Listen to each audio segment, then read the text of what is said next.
নমস্কার, দেখছেন কলকাতা টিভি। আপনাদের সঙ্গে রয়েছি আমি ঋষিকেশ।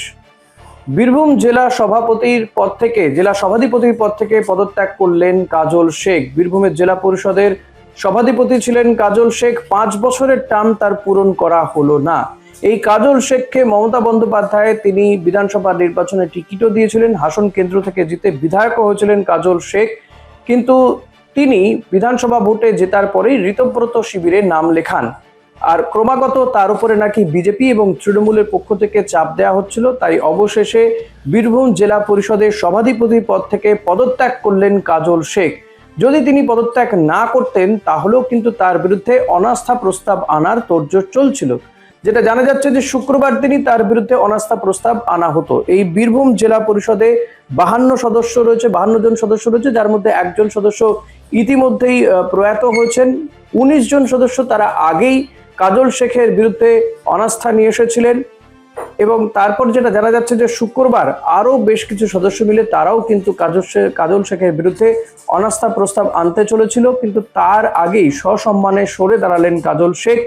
বীরভূম জেলা পরিষদের সভাধিপতি পদ থেকে পদত্যাগ করলেন। কিছুদিন আগে এই জেলা পরিষদে অডিটও হয়েছিল, কিন্তু সেই অডিটে কি বেরিয়ে আসে, কাজল শেখ বলেছিলেন যে তিনি অপেক্ষা করবেন। তিনি 5 বছরের যে সময় তাকে সাধারণ মানুষ বা জনগণ তাকে দিয়েছে, সেই সময় তিনি পূর্ণ করতে চান, কাজ করতে চান। বেশ কিছুদিন ধরেই তিনি জেলা পরিষদে যাচ্ছিলেন না।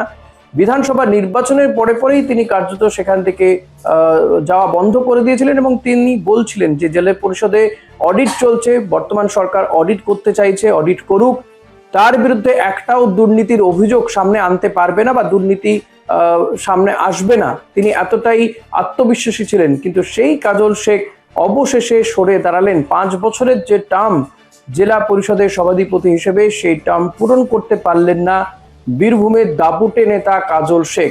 অনুব্রত মণ্ডল তিনি যখন তিহার জেলে গিয়েছিলেন, তখন কিন্তু মমতা বন্দ্যোপাধ্যায় এই কাজল শেখের উপরে ভরসা রেখেছিল, এবং পঞ্চায়েত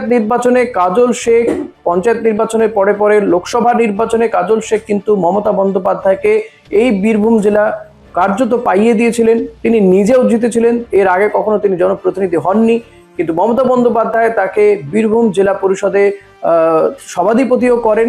কিন্তু তারপরে বিধানসভা নির্বাচনে ক্ষমতা থেকে চলে যাওয়ার পরে, তৃণমূল কংগ্রেস ক্ষমতা থেকে চলে গেলে কাজল শেখ আরো 5 জন বিধায়কের মতন, যেই সংখ্যাটা ঋতব্রত বন্দ্যোপাধ্যায়ের মতে 65 জন বিধায়কের মতো, কাজল শেখও কিন্তু শিবির বদল করেন, ঋতব্রত শিবিরে নাম লেখান। যদিও একাধিকবার তিনি বিভিন্ন সাক্ষাৎকারে জানিয়েছেন তিনি মমতা বন্দ্যোপাধ্যায়ের সঙ্গেই রয়েছেন। ইহানো কাজল শেখ অবশেষে বীরভূম জেলা পরিষদের সভাধিপতি পদ থেকে পদত্যাগ করলেন।